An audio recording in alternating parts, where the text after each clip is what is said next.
Are we actually seeing a parasitic drain? I don't think so. I think the sun is heating that thing up, making it look like it's a drain.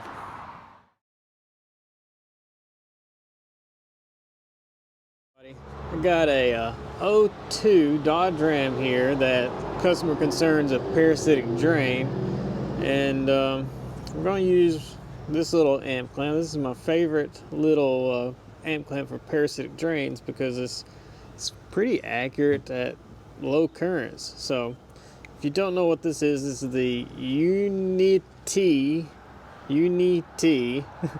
UT210-E, and I think that's kind of important. Let me show you here.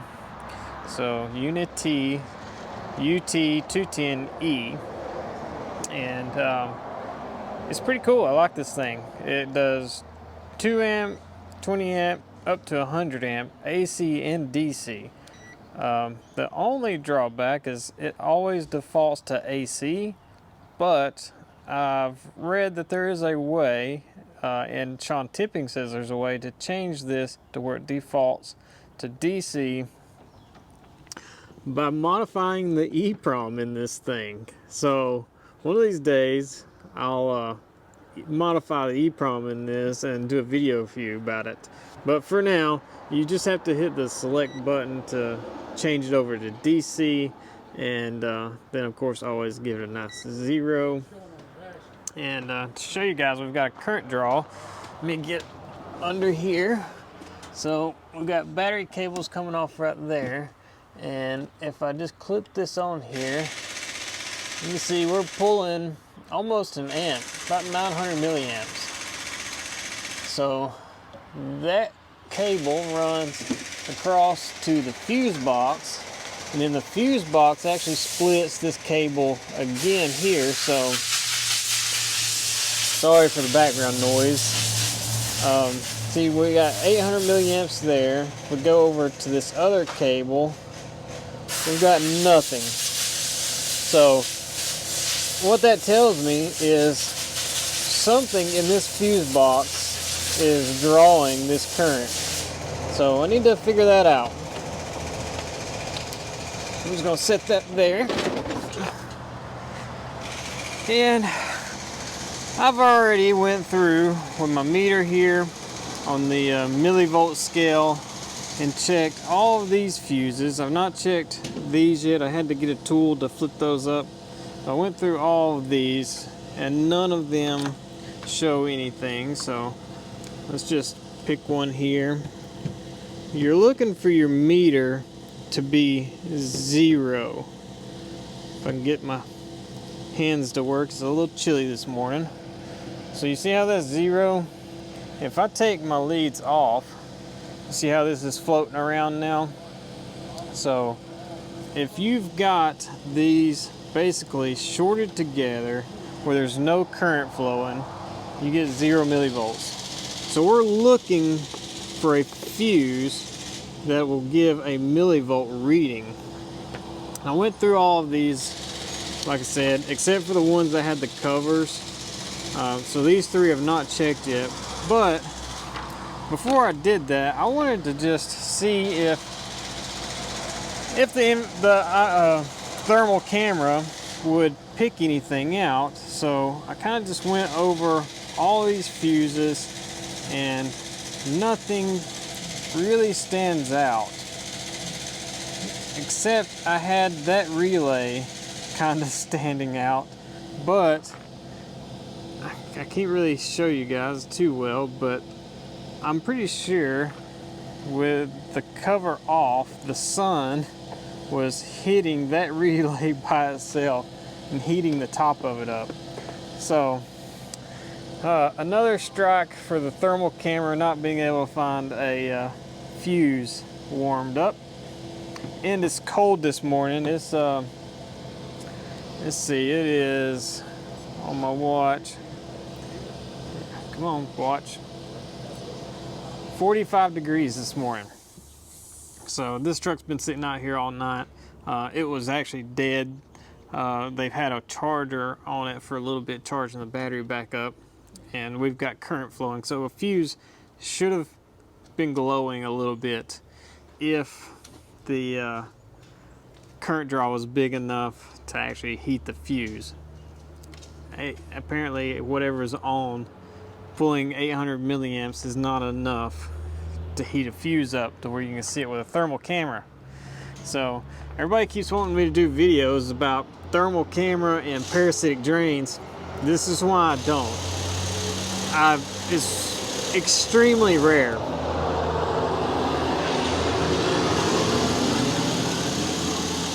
Sorry, I'm real close to the road, plus right here at the shop, so it's real noisy today. Sorry about that. So I'm back to checking fuses.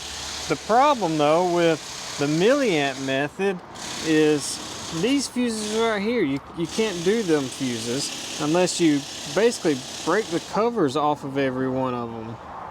So I'm hoping I can get lucky and it's one of these three, and we'll see it with the meter here. If not, we've got to then resort to the old pull it method, and we'll watch the amp clamp meter and see if we pull these big fuses, which one it is that's doing it. So let's get the meter here to where hopefully you can see that I can be able to do these checks here. So check this fuse.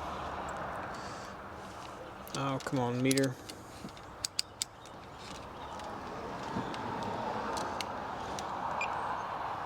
And by the way, make sure you're in DC. This meter defaults to AC, so you got to hit the select button to change it to DC. So keep that in mind. If your meter goes to sleep on you like mine just did and you have to reset it, you need to turn DC back on. And man, my fingers can't work today. It's so hard to do one-handed. So that one's 0. And that one is 0.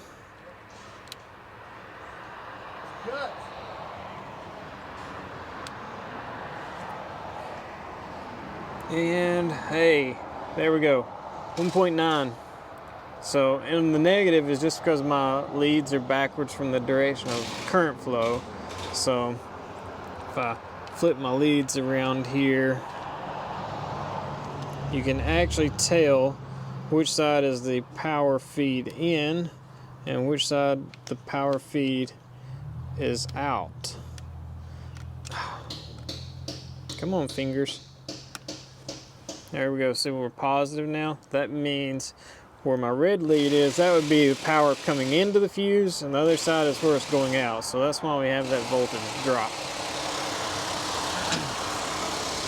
So what does that fuse feed? We look at our fuse diagram here. That is kind of how the fuse box is laid out, and it says 51, fuse 51 here. And we are cluster, radio, and underhood lamp. Well, the underhood lamp is not on.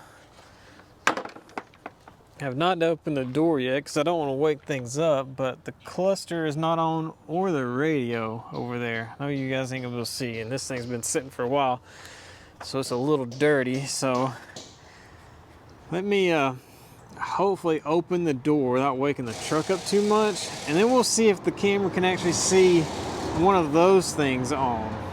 Of course, as soon as I opened the door, the truck woke up. Let's see. So we're 2 amps now, and the cluster lit up. So now that test is not going to be valid using the thermal camera because, yeah, the cluster just heated up some. So I gotta let this thing sit here, go back to sleep, and see if we'll get back down to that current, and maybe this stuff will cool off because how cool it is, and we'll see something. All right, so this is back down. One thing about these, is if it goes over the current, sometimes they don't reset back, so you need to take them off, re-zero them, and go back. But yeah, so we're back down to 800 milliamps, and got the thermal camera turned back on, and the cluster doesn't look like it's warm at all. And there's the radio. You can see the screen is glowing a little bit there. So maybe the camera is useful after all. I just don't know. I'm hoping the sun isn't somehow shining onto that somehow, or it's the reflectiveness, you know, because these are real susceptible to reflections. So still not 100% convinced. It says it's 75 degrees versus 60s, 61. But like I said, I'm starting to get sun dust shining in. So let me see if I can block out this window and make sure this is not getting light. Got lucky and they had some cardboard out of this gasket kit. So just got that shoved up over the window. So now the sun, we got a little down here, but it's kind of, shouldn't be affecting it, I don't think, anymore. So let's see. The radio is still lit up, but this is what I was worried about though. You can see we're not in the light anymore, but you can see how the sun had heated up that section of dash. That's what I was kind of afraid of was happening here. But it appears that that radio is possibly the culprit here. So we're going to get this radio out and unplug it and see if our current draw goes away. All right, so the radio is out, and look at that. She is glowing pretty good, and you see some parts that are saying 90 degrees. So, yeah, finally the thermal camera has come through with a parasitic drain. Finally. But we knew kind of where we were going from our fuse checks. The point of the camera, a lot of people think it's just to see fuses that are glowing. You've got to have a lot of current draw to really light the fuse up with the camera. But something like this, the camera can see it for some reason. To me it seems like the little tiny fuse would be able to light up a little easier, but it just won't. But in a case like this, you know, that radio, it's clear. Like you can see inside the dash there is dark, the temperature's down, but this thing is heated up real good. So without a doubt, this radio is what's consuming the power. Not necessarily means that it is the reason the power is being consumed. Like there could be something making this radio consume power, but it's not very likely. Like I would think, you know, if there was something like a dome light wire or something that was, you know, doing something with the illumination circuit of the radio, we'd have more things on, but we don't. And I kind of think illumination is actually handled by data on this radio. I think this radio does a lot by data. There's 2 power wires, a ground, and I'm pretty sure these are data wires, I'm thinking. But let's just, well, before I unplug it, let's look at our amp clamp out here. So let's take it off. Yeah, we're still pretty zeroed. We're going to zero it again just to make sure. We'll put that back on there. So 800, okay. Let's unplug the radio. And I'm gonna have to sit you guys down because I need 2 hands. Wow, the back of this thing's actually pretty hot. Yeah, I'm kind of surprised it was only pulling that much power, because my battery's dying. The back of this thing's even hotter. My temperature is not reading correctly, but yeah, I can actually feel that now. Let's go out here and check our amp clamp. There we go, 76, 74. It's a little high, but I mean, the amp clamp might be just not able to read that low. 60. I mean, it's an amp clamp. They're really not good for tiny amounts of current. So what I might do is actually take the cable loose, put my meter in series with it, and we'll actually check it with a meter. Alright, so I've carefully took apart this, got my meter in circuit, and you can see, well, we're on AC. Let's put that to DC. So 66. Look at this, that's 60. So this is actually reading pretty accurate. Let's take it off and we'll zero this again. Okay.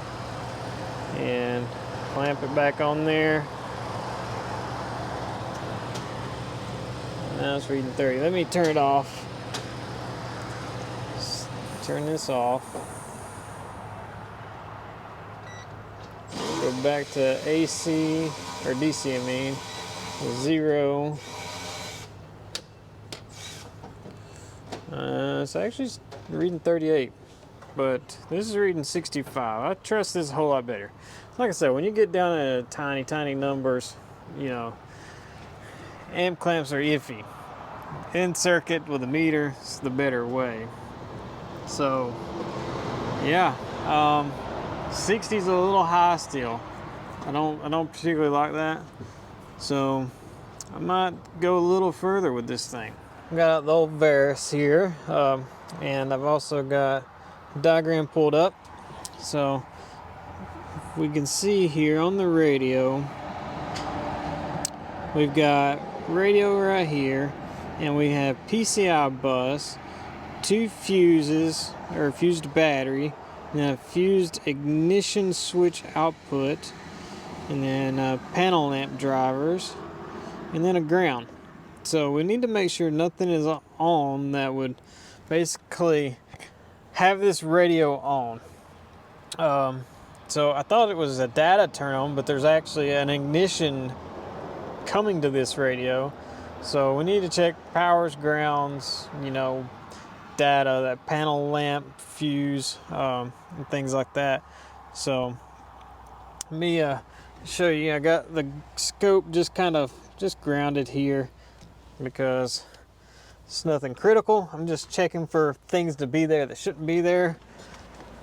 And one of these days I might upgrade this thing to some kind of handheld scope or something. So on the plug here, we can see we got 2 pink wires and then 2 black with green stripe wires. And on the diagram that shows, let me get back, it's kind of touched stuff. It shows that we got 2 fused pink wires, pin 1 and pin 12. And on this connector, not sure if you guys will ever be able to see this or not, but there's a 12 right there and a 1 on this side of it. Can you see that? Hopefully. And then 22 and 11. So pin 1 right there, that's our power. And then pin 2 is fused ignition switch output. And it says all this is coming from instrument cluster. So it's kind of weird. The diagram is showing the cluster is supplying power to this thing. Am I reading this right? I think so. And then we got the diagnostic port and the PCI bus. So this, I mean, we're probably going to have power. I'm not too real concerned about power. If we didn't have power, how could it be on? But anyways, there we go. You can see we're above 12 volts. We still got a charger hooked up. That's why we're getting this ripple. So if I unplug this, back down to flat. Now let's check our other power. This whole YouTube stuff is so hard to do one-handed. There we go, power again. So let's check that data, just in case the data is doing something. So that's pin 14, and it's a violet and light blue. So 12, 13, and 14, violet and light blue. And let's get my probe in here. Okay. And there we go. We've got nothing there. Panel lamps. I don't think we're going to have any panel lamp voltage because none of the other lights are on but 3. Let's fuse 3. And it's orange with blue. And that's what the diagram shows. So let's see. Pin 3. If I can make my fingers work. Come on. Y'all keep saying I don't need a Caleb, but I need a Caleb. There we go. Panel lamps is nothing. So we got one more thing that could turn this radio on. That's ignition. It wasn't on, but let's check it anyway. So we got a black with a red stripe or a brown with a red stripe. Let's see. BR and red, so that's probably brown. Yeah, I guess it's kind of brown. It's a dark brown. But let's see. Pin 2. Yeah, pin 2. Now that is crazy. We got ignition voltage? Come on now, really? I'm pinned in that, correct? You guys see that? Let's see. Got a test light here that let's see if it'll light a test light. This is interesting now. Yeah, it will light a test light. Let's see, will it light more current? 2.5 amps, and the voltage didn't drop hardly any. So that circuit is on. That's not voltage bleeding into the circuit from like water intrusion or something else. That circuit is either hard shorted to power or it thinks the key switch is on. This is nuts. How come that's the only thing powered up? See, the cluster is not on, but our diagram shows the cluster is what sends out that power. See? Cluster to fused ignition. That's nuts. Huh. I guess I may be pulling this cluster out. That's a little nuts, but this is where the data is taking us. So looking at this a little bit closer, we can see that our diagram actually shows a splice S212 and this splice S204. I'm thinking these splices are actually being supplied power from the fuse, and it's going to both of these things. So we need to find this diagram 8W-10-44. So let's go back to my OE diagrams here. And power distribution. Power distribution. And we're looking for 44, I think so. Yeah, okay, right here. So from the TIPM, fuse number 2, 4.5 amps. What kind of fuse is 4.5 amps? What kind of weird, what is that? This is crazy. But anyways, coming from the TIPM, there's our splice, and there we go, radio, seatbelt, instrument cluster. So let's find this number 2, PTC number 2, 4.5 amp. Why is it not a fuse? It's not saying it's a fuse. What in the world is this? It's being supplied. Oh my God, I keep pushing buttons. Dang it. Alright, let me go back down here. 50, 44. So right here's our ignition switch. So it shows that circuit is like coming from back here. So 2 and 4, position 2 and 4 would be sending power to this. So ignition 2 is in run, and 4 is accessory. Well, there's definitely no key in here. So this shouldn't have power at all. But it also connects to fuse 29. So I can actually do a voltage measurement on 29, see if we got power. But this is weird. This is not a fuse. See this? Fuse PTC number 2. I don't know what that is. Well, let's go out here to the TIPM and see what's going on. I got my meter kind of set up. I'm using my good leads for the current setup here. And you see it's at 70 milliamps, but I've got one of my leads just clamped in here with the battery, and we're on voltage, and fuse 29 is right here.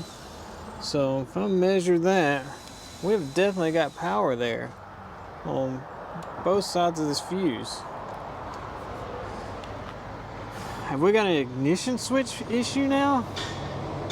This is getting a little weird. I guess I need to take apart the column a little bit now. Golly, this is a weird truck. So it says the ignition switch is turned on by my voltage check, so I gotta get this off. We can get to the switch in here and actually check power on the hardwire harness. All right, so under the dash here, we've got the harness here that goes to the switch, but I'm not sure why that would be cut right there. That's kind of strange. But anyways, like, it shows that we need this black with a white stripe according to the diagram. It's the only black with a white stripe I see, and I don't see where the other end of this is either. Like, I don't know what's going on here. Let me get a Pierce probe. We're gonna test this down here. I'm wondering if this has got a recall, some kind of recall done, because I've got a green wire that's cut loose up here too. So green and pink, and this pink has a black stripe on it. And we got these two wires that have been ran, and we got a pink with a black stripe. I know you guys ain't gonna be able to see this too well, but there's a black stripe on there. And we've got some kind of part number tag. So I'm thinking this was some kind of recall that they'd done. But anyways, got a Pierce probe on this black with a white striped wire here. We'll take the Varus here and we'll get it regrounded. You know, always go to the proper ground. And get my other lead. And we'll go into here. And yeah, we've got voltage. So I want to take, I'm not turning the key on. I want to take and just stick the key in and wiggle it and see if anything happens over here with our voltage. I'm not wanting to turn the cylinder too much, but I want to just, did you see that? What was that? Oh, it's probably not going to do it again. Let's see if it's still in the buffer. Look at this. Let's zoom. Come on.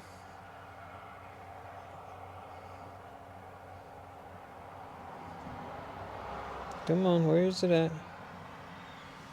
Zoom out a little bit more.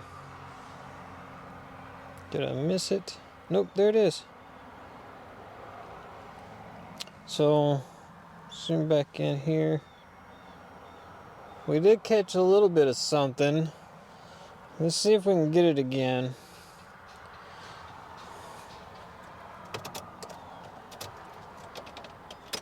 Oh, I just turned the key. But what in the, I turned the key and it come out. I'm 0, but what in the world? Was the key like turned back too far? Look at that. The key is messed up. Like you can pull the key out in any position. So the key was in an accessory. So the radio was on. Like what? What? Oh my goodness. I gotta be careful and not blow my meter up out there. Let me go put the battery cable back on this thing correctly, and we're just gonna go by the amp clamp meter. Oh my gosh. I gotta plug the radio back up, and I've got the key back in that position that it was in, where it was just all the way back and pulled out, and the display isn't on, but the display was on when I first turned it on. And if I stick the key back in, like it lights up. I'm not really sure what's going on with that. It's okay. So maybe it was just off and the clock goes off. I don't understand. It's staying on now. I've got the key on, by the way, so we can crank it. I don't understand why the clock was off. Like, I'm in accessory, I believe. Well, no, this is off, but I've still got power. How does that make sense? The radio's got power and ignition. It's gotta be using that PCI wake up for wake up. It's gotta be. Why else would the radio have the PCI bus? Why has it got an ignition? I mean, we clearly see we've got power coming out on that wire that's going to that, and see, I just stuck the key in and that come on. Now it's back off. I can move the key a little bit and it'll wake it back up. But yeah, if I if I back the key out just a little bit, it goes off. I push it in, back it out. But like, this isn't really changing, I don't think. No. It's not. I'm doing the same thing, making this go on and off. But that voltage isn't doing anything different. So make it make sense, somebody. Let's see. Right now, I guess the ignition is on. This is off, though. I mean, this is strange. I don't know where off is on this switch. Okay, that looks off. That is off. That is off. Okay. Let's let this sit for a few minutes. let it go to sleep. If anything's awake, let's let things go to sleep, and we're gonna recheck our amp clamp out there. I can't seem to get past 100 milliamps here, and I'm not confident with this switch. So talked it over with the customer, and since this key and switch is just acting real weird, like turning the radio on and off just by wiggling this around, I'm almost thinking there might be something wrong with the switch, the electrical part, and the hardware part, or the hard cylinder side, and maybe something else is turned on in there. So it's either go forward with more testing, or replace the bad part that we know is bad, and then reevaluate.